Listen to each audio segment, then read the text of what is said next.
आप देख रहे हैं स्पेशल रिपोर्ट। नमस्कार, मैं हूं आपके साथ हिमानी नैथानी। जम्मू कश्मीर अब तक की सबसे बड़ी बाढ़ से जूझ रहा है। 7 सितंबर को झेलम का पानी बांध तोड़कर शहर में घुस गया। लोगों की मौत से जंग शुरू हो गई और इन्हीं हालात में नेटवर्क 18 संवाददाता रिफत अब्दुल्ला ने अपनी जान की परवाह किए बगैर न सिर्फ वो जो सैलाब की तस्वीरें हैं आप तक पहुंचाई, बल्कि कहीं से मदद ना मिलते देख वो खुद भी लोगों को बचाने के मिशन पर जुट गए।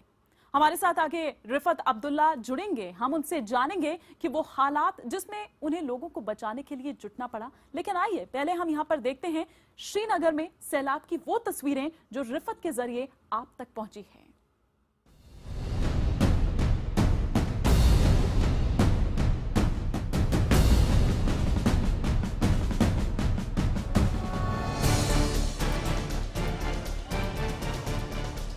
8 सितंबर को जब आप लोग घरों में महफूज थे, वादी कश्मीर में सड़कों पर उपनाई लहरें मौत का तांडव कर रही थी। रास्ता बदलकर झेलम सारे बांध तोड़ती हुई जा घुसी थी शहर में। जैसा कि आप देख सकते हैं, हम भी घरों में फंसे हुए हैं यहाँ पे, और देखते ही देखते दरियाई जहलिम जो है यहाँ की तरह मुड़ा। आप देख सकते हैं ये हुर्रियत ऑफिस के इर्द गिर्द ये जो इलाके हैं सारी इस तबाही में आ गए हैं। जैसा आप देख सकते हैं कई गाड़ियाँ इसमें फंसी हो।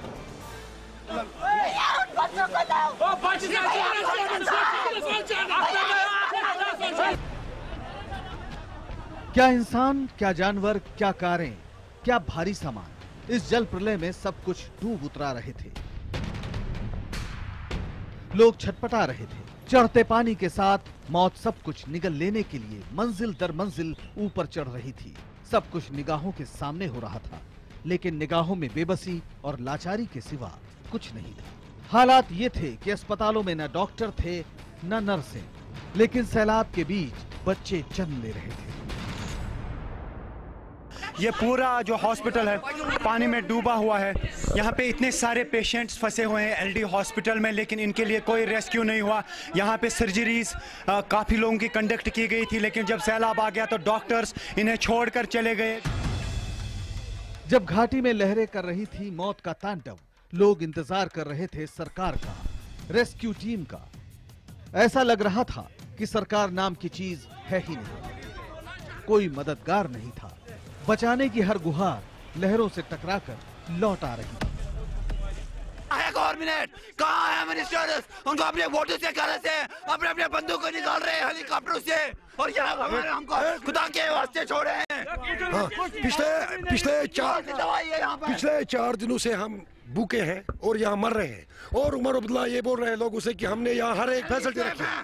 प्लीज हम हर एक से अपील करते हैं, जो ये गवर्नमेंट है इसने यहाँ कुछ नहीं किया है भाई। मदर हम 4 दिनों से भूखे मर रहे हैं, हमारे 4 बच्चे मर गए हैं और कुछ नहीं किया हमें।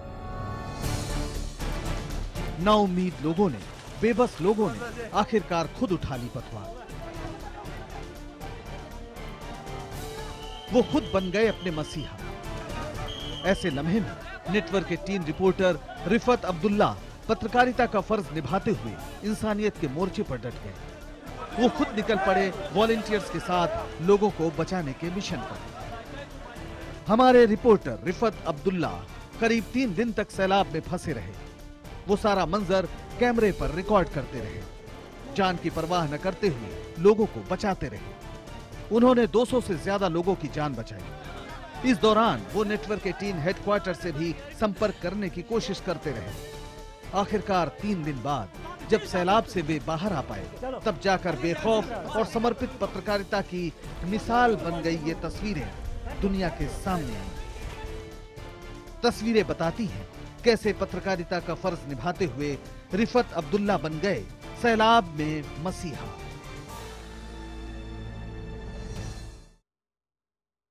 जी हाँ, मसीहा इसलिए क्योंकि जिन लोगों को बचाने के लिए उस वक्त रिफत वहां पर पहुंचे, उनके लिए रिफत किसी मसीहा से कम नहीं है। और रिफत इस वक्त हमारे साथ खुद यहाँ पर मौजूद हैं, जिनको हम बार बार सलाम कर रहे हैं, हमारे जांबाज रिपोर्टर जो कई दिनों तक वहां पर फंसे रहे। हम करेंगे रिफत से आगे विस्तार से बात, लेकिन आपको पहले बता दें कि 7 सितंबर की सैलाब में रिफत और उनका परिवार भी फंसा हुआ था। एक तरफ फर्ज था तो दूसरी तरफ परिवार। रिफत ने दोनों जिम्मेदारियां पूरी की और इसी मौके पर उन्होंने परिवारों को देखा, उन परिवारों को जो जिंदगी और मौत से जूझ रहे थे।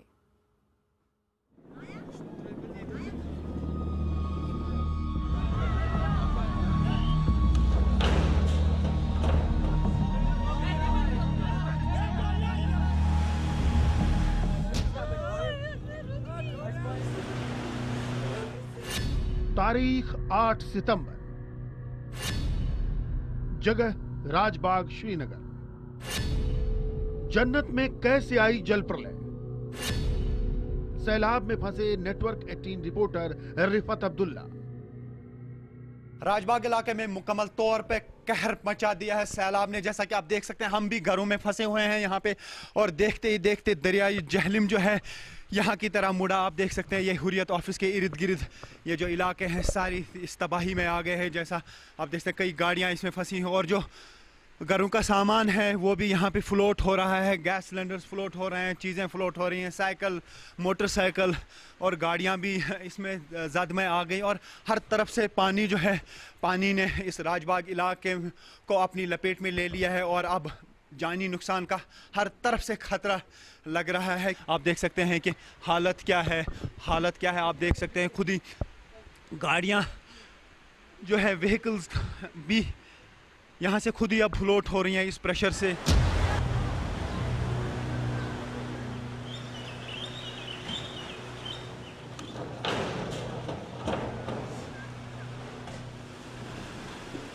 आठ सितंबर को श्रीनगर के राजबाग इलाके में मौजूद नेटवर्क 18 रिपोर्टर रिफत अब्दुल्ला ने तबाही का जो मंजर देखा वो अब इन तस्वीरों के जरिए सामने आ रहा है।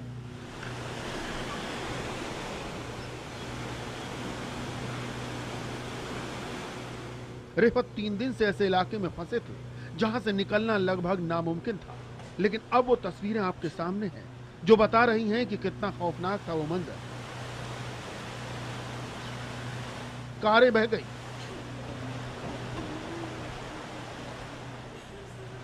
जानवर बह गए, सामान बह गए।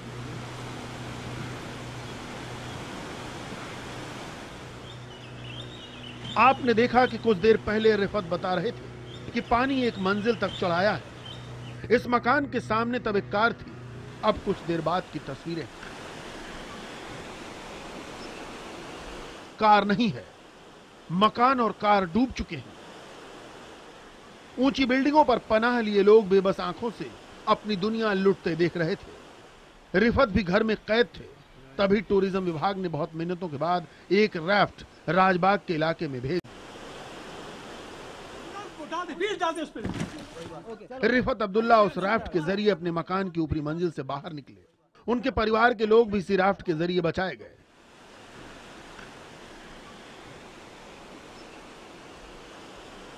राजबाग इलाके में सैलाब ने कहर मचा दिया। कल शाम से लेकर अभी तक हम रेस्क्यू की तलाश में थे, लेकिन आज सुबह तक अभी तक रेस्क्यू नहीं हो पाए थे। 12-1 बजे का टाइम हुआ, लेकिन बिलाकर टूरिज्म डिपार्टमेंट ने एक राफ्ट भेजा जिसकी वजह से हम रेस्क्यू हुए।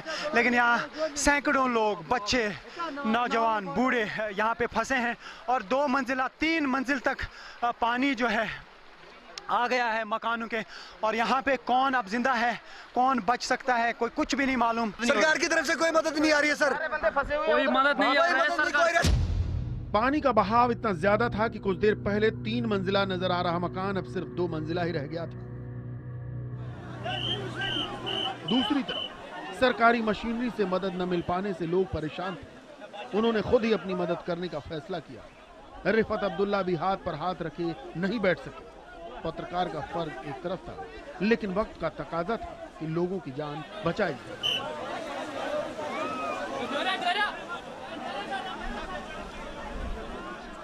एक रस्सी लगाकर लोगों को सड़क की दूसरी तरफ सुरक्षित जगह पहुंचाया जाने लगा। रिफत खुद बच्चे और बुजुर्गों को अपनी पीठ पर लाद कर दूसरी तरफ पहुंचाने लगा। सरकार से नावें न मिलने की वजह से लोगों ने अब कश्तियों को निकालना शुरू कर दिया था। रिफत भी कश्ती को सैलाब के पानी में ले गया। हमें बोला रेस्क्यू कहाँ से है? शो मी रेस्क्यू। मुझे बोला कहाँ से आपको किसी दिखाई दे? आप वहां से देखो, यहाँ से देखो, कहीं से आपको लग रहा है रेस्क्यू है? अब मुझे बोलो बोट नहीं है यहाँ पे, वहाँ बच्चे वहाँ बस के, हम क्या करेंगे? हम यही बताएंगे सर, कुछ ना कुछ कीजिए हमारे लिए, उधर बच्चे फंसे। कुछ नामों के हाथ में आते ही बहुत से वॉलंटियर्स अब श्रीनगर में जगह जगह लोगों को बचाने के लिए निकल पड़े थे। रिफत अब्दुल्ला भी चल पड़े। पत्रकारिता और इंसानियत का फर्ज, जान की परवाह किए बगैर दूसरे वॉलंटियर्स के साथ घरों की छतों पर चलते हुए रिफत उस अस्पताल तक पहुंचे जहां बहुत से लोगों के फंसे होने की खबर आ रही थी। ये श्रीनगर का लालदेद हॉस्पिटल है। यहाँ अब तीसरे दिन भी लोग फंसे हुए हैं, लेकिन कोई इंतज़ाम यहाँ पे नहीं है। हैरत की बात यह है कि डॉक्टर्स जो है यहाँ से चले गए कि, और यहाँ पे आप देख सकते हैं कई जो है डिलीवरीज हुई हैं, न्यू बॉर्न बेबीज़ हैं। देखिए यहाँ पे ना ही मेडिसिन है, ना ही दूध है, ना ही कोई इंतज़ाम है। आज तीसरा दिन है लगातार ये पूरा जो हॉस्पिटल है पानी में डूबा हुआ है। सैलाब का खौफनाक मंजर और नदारद सरकार। अब लोगों के गुस्से का ठिकाना नहीं था, लेकिन रिफत और वॉलंटियर्स फर्ज की डगर पर मुस्तैद थे।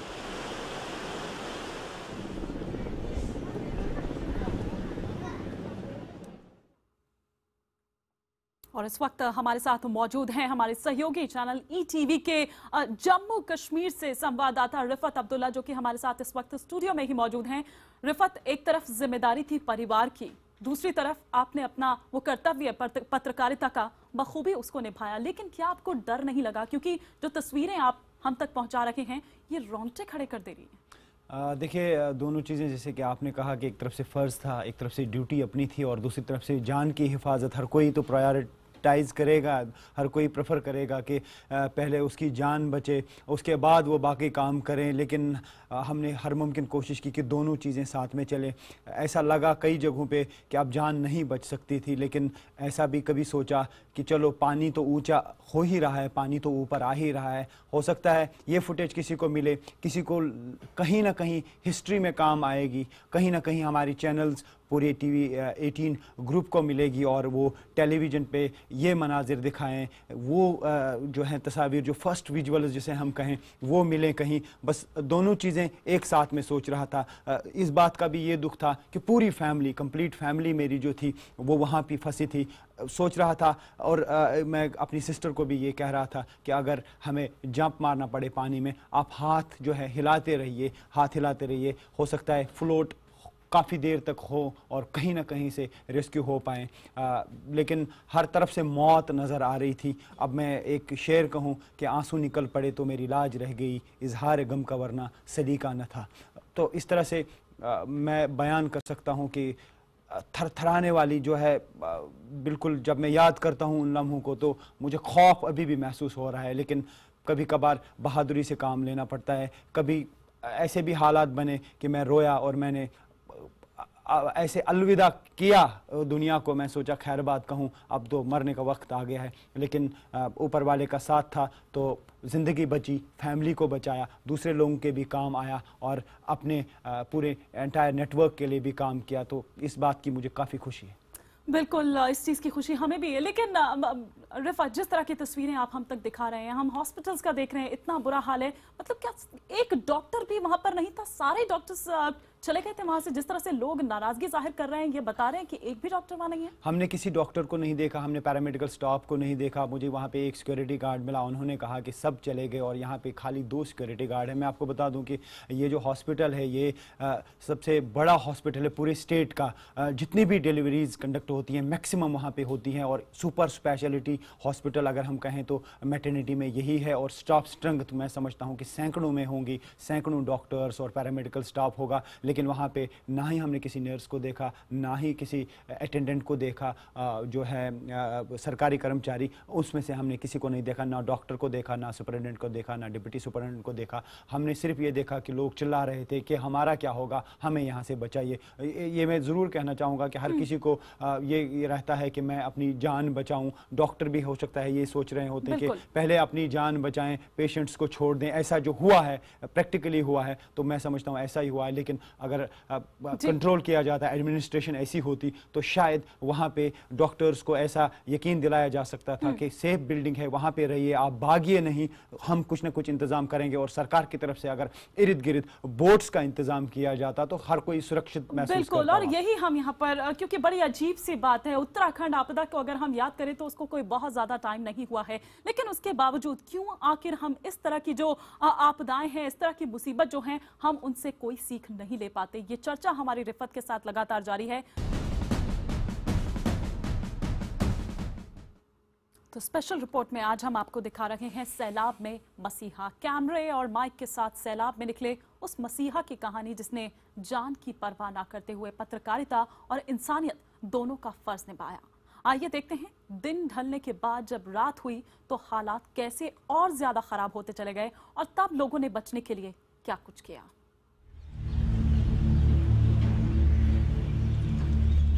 सड़कों पर राहत कर्मी नहीं, अस्पतालों में डॉक्टर नहीं, लोग मर रहे थे, भूख से आंतें कुलबुला रही थीं। 3 दिन से बाढ़ में फंसे लोगों का गुस्सा अब तक आसमान पर पहुंच चुका था। बच्चे ही नहीं, नौजवान और बुजुर्ग भी मर रहे थे। लोग पागलों की तरह सड़कों पर रो रहे थे। किसी को कुछ समझ नहीं आ रहा था कि क्या करें। रात भी घिर चुकी थी लेकिन मदद नहीं मिल रही थी। अभी भी लोग खुद ही अपनी मदद कर रहे थे।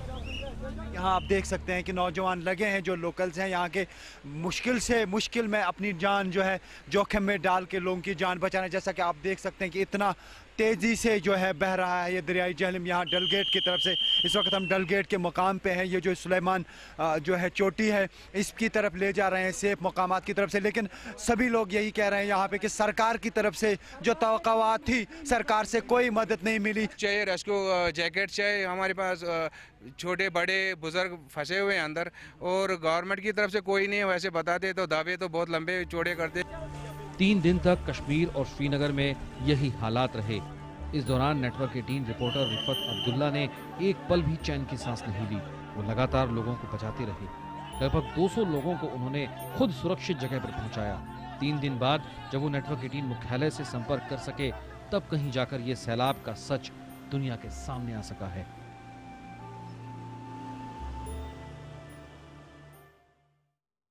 रिफत लगातार हमारे साथ बने हुए हैं। रिफत, उत्तराखंड आपदा की मैं यहाँ पर बात कर रही थी, उसको बहुत ज्यादा टाइम नहीं हुआ है, लेकिन फिर भी हम क्यों नहीं सबक लेते हैं? क्या नहीं लगता है कि जो भी पर्वतीय राज्य हैं जब उसमें ये बाढ़, बारिश और ये भूस्खलन इस तरह का खतरे जब बढ़ते जा रहे हैं तो कुछ ठोस करने की जरूरत है, कोई ऐसी रणनीति अपनाने की जरूरत है कि आज ये ना होता? सही कहा आपने, क्योंकि 2005 में अर्थक्वेक आ गया तो बहुत तबाही हुई। उस वक्त यही फैसला लिया गया था कि यहाँ पे एक डिज़ास्टर मैनेजमेंट जो है उसको मजबूत किया जाएगा, सिस्टम को। SDRF की टीमें बनी, 2 बटालियंस को डेडिकेटेड किया गया इस चीज़ के लिए। लेकिन उसके बावजूद भी अगर हम देखें तो सरकार ने लेसन नहीं सीखा, सरकार ने ऐसे इकदाम नहीं किए जिससे हम ये कहें कि डिज़ास्टर के बाद या तो डिज़ास्टर से पहले या पोस्ट डिज़ास्टर कुछ कर सकें। जैसे रेस्क्यू ऑपरेशंस इतने तेज़ हों कि अगर कहीं 10,000 लोग या 20,000 लोग फंसे हैं उनको क्विकली इवैक्यूएट किया जाए, उनको रेस्क्यू किया जाए, उनको रिलीफ एंड रिहेबिलिटेशन का काम शुरू किया जाए। इस तरह का जो रिस्पॉन्स, क्विक रिस्पॉन्स जिसे हम कहें, इस तरह का मुझे लगता है कि अभी भी सरकार समझ नहीं पाई थी और अभी भी सरकार नहीं समझ रही है। और मुझे ऐसा लगता है कि शायद 20 दिन या 1 महीने के बाद दावे तो अभी किए जाएंगे लेकिन फिर से भूल जाएंगे जब तक नया कोई डिजास्टर आएगा, क्योंकि अभी जो पुराने जो जख्म थे उनसे कुछ नहीं सीखा गया। तो आज के जख्म से मुझे कोई उम्मीद नजर नहीं आ रही। और अभी भी जख्म आप ये कह नहीं सकते क्योंकि मुश्किल अब और ज्यादा उसके बाद शुरू होगी जब अब पानी सूख जाएगा और तब जो बीमारी, खतरा जो और है वो पैदा हो जाएगा। शुक्रिया रिफत हमारे साथ इस चर्चा में जुड़ने के लिए। लेकिन हम लगातार अपने दर्शकों को यहाँ पर बता रहे हैं कि कश्मीर में आई तबाही की तस्वीरें आप तक पहुंचाते पहुंचाते एक वक्त नेटवर्क 18 के संवाददाता रिफत को लगा था कि वो खुद भी नहीं बच पाएंगे। तब वो हमें अपनी एक रिपोर्ट भेजने में सफल हुए थे। आइए देखते हैं कि रिफत को क्यों लग रहा था कि वो नहीं बच पाएंगे। हज़रीन, पिछले 14 साल से रिपोर्टिंग करते आए और लोगों के मसले हाईलाइट करते आए, लेकिन इस वक्त हमें नहीं मालूम कि हमारा मामला कौन हाईलाइट करेगा। हालांकि कैमरा और माइक तो हमारे साथ में है लेकिन कम्युनिकेशन कट चुका है।